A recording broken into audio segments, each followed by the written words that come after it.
Olá, eu sou Camila Guimarães e a gente está aqui no terceiro módulo do curso Foto para Todos. Nos módulos anteriores eu falei um pouquinho sobre a história da fotografia e sobre como configurar o celular para começar a fazer boas fotos. Falei também sobre o conceito de exposição fotográfica e sobre a orientação das fotos. Então, se você não viu ainda, se quiser, pode voltar lá para ver os módulos 1 e 2 do curso. No módulo de hoje eu vou começar a falar um pouquinho sobre cada um dos modos de fotografia que você encontra nos celulares atualmente e qual a funcionalidade de cada um deles. O primeiro modo que eu vou falar é esse primeiro modo que aparece quando a gente abre a câmera, que eu vou chamar aqui de modo nativo. Esse modo é geralmente o modo mais automatizado que você tem no seu celular. O que isso quer dizer? Ele vai pensar tudo por você. Ele vai decidir qual a velocidade, qual o ISO, às vezes até onde está o foco. É um modo que a maioria das pessoas utiliza 100% do tempo. E mesmo quem já tem mais conhecimentos fotográficos utiliza bastante. Eu utilizo bastante também esse modo. Mas, já sabendo dos conceitos fotográficos, eu consigo melhorar um pouquinho essa automatização que ele faz. Tá, nesse modo, a gente consegue controlar mais ou menos onde vai ser feito o foco e a exposição. Na maioria dos celulares, a exposição e o foco são determinadas pelo clique dessa bolinha.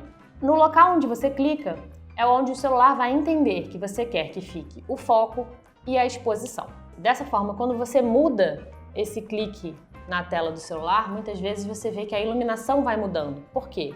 Porque ele vai recalcular as configurações para que aquele ponto onde você clicou fique bem iluminado e em foco. Muitas vezes dá para você forçar um pouco essa iluminação. Então, ao clicar na bolinha, você pode puxar para cima para iluminar mais ou puxar para baixo.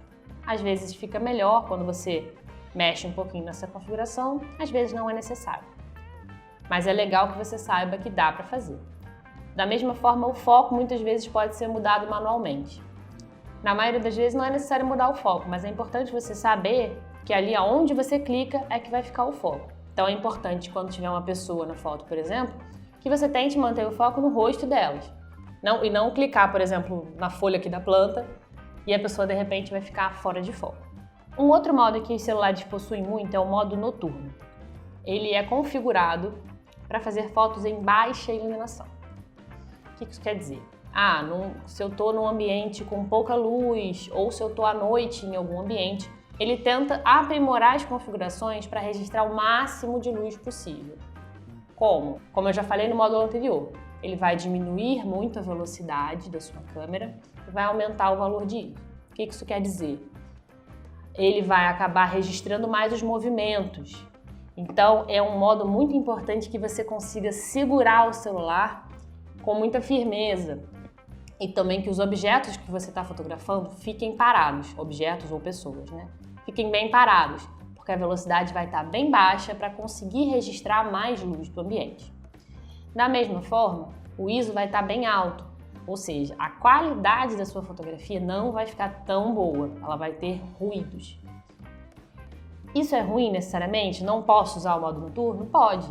Só que a gente precisa saber que o resultado da foto não vai ficar tão bom quanto uma foto feita com iluminação do dia, por exemplo. Um outro modo muito legal que agora muitos celulares têm é o modo retrato. O que é isso? É um efeito que simula o que você consegue com as câmeras fotográficas profissionais, que é aquele efeito borrado atrás, que a gente chama de bokeh. Quando o fundo fica borrado e a pessoa só fica em foco. O modo normal do celular não permite que você consiga esse efeito, por questões físicas mesmo. Mas esse modo retrato ele faz uma simulação, ele junta duas câmeras, ele junta imagens de duas câmeras, uma que deixa tudo borrado e uma que vai registrar tudo em foco. E o próprio celular mescla essas duas fotos para que você consiga a pessoa ou objeto em foco e o fundo desfocado. Esse modo é muito legal, eu adoro usar ele. Mas tem que ter um pouquinho de cuidado. Muitas vezes ele tem um pouquinho de erro, assim, principalmente no cabelo e tal. Na maioria dos usos ele funciona super bem, mas é sempre bom você, antes de você usar indiscriminadamente, é bom você ir testando, analisa a foto que foi feita com ele, porque ele pode trazer muitas funcionalidades legais. Os celulares hoje em dia vêm com muitos modos diferentes, né? Então tem celular com modo comida, modo fogos de artifício, modo pet, modo... enfim. Eu não costumo usar muito esses modos, mas eles podem ser muito legais. Então o que eu sugiro a vocês é, quando comprar o celular, né, ou quando, enfim, pegar o celular de alguém para fazer fotos e tal, analisa esses modos, testa um pouquinho neles, de repente usa a mesma situação e vai testando todos eles e vê qual que você prefere, qual que se adequa melhor ao que você está precisando. O último modo que eu vou falar é o modo manual, ou modo Pro. Esse modo está presente em muitos celulares, mas muitas vezes as pessoas nem usam, ficam com medo, assim. Ele pode trazer muitas funcionalidades legais, só que ele dá um pouco mais de trabalho para ser configurado. Por quê? Porque aí é você que vai dizer as configurações em vez do celular. Ele pode ser útil para muitas situações. E ele pode fazer com que você aprenda muito melhor essas configurações que eu estou falando aqui, de velocidade, de ISO, balanço de branco, foco. Então, se você tem um modo manual aí, vai testando. Testa mudar a velocidade e o ISO, conforme eu falei no módulo anterior, por exemplo. Vai vendo os efeitos que isso causa. Isso pode ser bem bacana, pode fazer com que você evolua bastante nos conceitos fotográficos. Bom, agora eu vou falar um pouquinho sobre iluminação, que é um assunto muito importante na fotografia, né? Porque como eu falei no primeiro módulo, fotografia é escrever com a luz. Então você só tem uma boa fotografia se você tem uma boa iluminação. A iluminação se divide em dois grandes grupos, que é a iluminação natural e artificial. Natural é aquela luz que vem do sol, geralmente. Algumas fotografias também podem ser feitas à luz da lua, mas é mais difícil de conseguir utilizar essa iluminação. Principalmente a iluminação do sol. Então, aqui, por exemplo, eu estou usando a iluminação natural. Tem uma janela aqui desse lado que está trazendo a grande quantidade de luz aqui que eu estou utilizando. O outro tipo de iluminação que a gente tem é a iluminação artificial, que vem de aparelhos. Eu estou usando também aqui a iluminação artificial num LED do lado de cá, para completar um pouquinho essa luz do lado de cá que estava um pouquinho sombreado. A iluminação artificial, ela pode ser de alguns tipos também. Pode ser vinda de flashes, que é aquela luz única, né? Aquele flash de luz, né? Pode ser os LEDs, que são aparelhos profissionais de filmagem e fotografia. Podem ser a luz de casa, aquela luz do teto, luz de abajures. Podem ser diversos tipos de fontes de iluminação.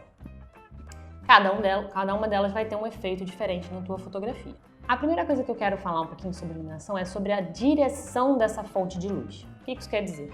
Se a luz vem da lateral, ela vai ter um efeito. Se ela vem de frente, ela vai ter outro efeito. Se ela vem de trás, ela vai ter também um outro efeito. Então isso é importante de você pensar no momento que você estiver fazendo a sua fotografia. Por exemplo, aqui eu estou com a luz lateral, né? Eu estou com a luz vindo aqui desse lado, iluminando essa parte do meu rosto. E essa parte aqui estava sombreada. Vocês não estão vendo com tanta sombra porque eu estou compensando um pouquinho com uma luz do lado de cá. Mas eu podia ter deixado só essa luz de cá. Ia ficar uma coisa um pouco mais artística, ia ressaltar bastante o contraste do meu rosto e das formas do rosto. Eu também podia ter decidido me colocar de frente para a fonte de luz. Eu não fiz isso aqui por conta do fundo que eu queria fazer, mas eu também teria feito isso. Eu de frente para a luz teria menos contraste no rosto. O rosto ficaria iluminado uniformemente. Então eu não teria tanto contraste, não teria tanta sombra. Também é uma opção bacana. O único efeito que é mais difícil de entender e mais difícil de conseguir registrar boas imagens é o contraluz, que é quando a fonte de luz está vindo de trás do seu objeto.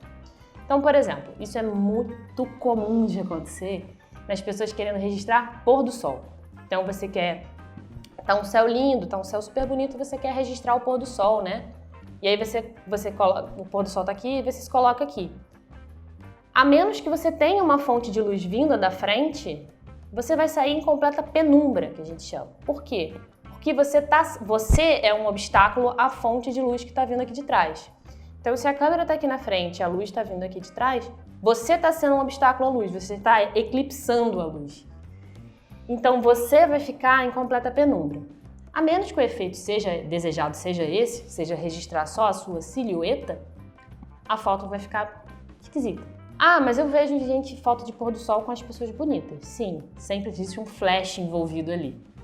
ou um flash, ou alguma luz que você está adicionando de frente para a pessoa. Tá? Então, tomem cuidado com o contraluz sempre. O celular, ele traz uma possibilidade pra gente muito boa. A gente está vendo mais ou menos o resultado da foto. Então, na hora que você for fazer a foto, olhou, não está bem iluminado, se mexe um pouquinho que você pode conseguir registrar melhores imagens. Beleza, então eu falei um pouquinho das iluminações naturais e artificiais. E uma iluminação que é interessante de pontuar é o flash do próprio celular. A maioria dos smartphones hoje em dia conta com o flash, que é essa luzinha bem pequenininha aqui. O que eu vejo muito acontecer é a pessoa estar usando esse flash querendo fotografar coisas a 10 metros de distância. Não vai funcionar, gente. O flash, toda iluminação, ela decai muito rapidamente com a distância. Existe uma lei, chama Lei do Quadrado da Distância, que diz que a luz decai ao quadrado da distância que você andou. Tá nessa figura aí, essa figurinha aí vai deixar mais fácil um pouquinho de entender. Isso quer dizer que o quê? Se você tem uma distância de 10 metros, você precisaria de uma potência muito grande de flash para que essa luz conseguisse chegar até lá. Não é o caso do flash do celular. Ele tem uma potência muito pequena.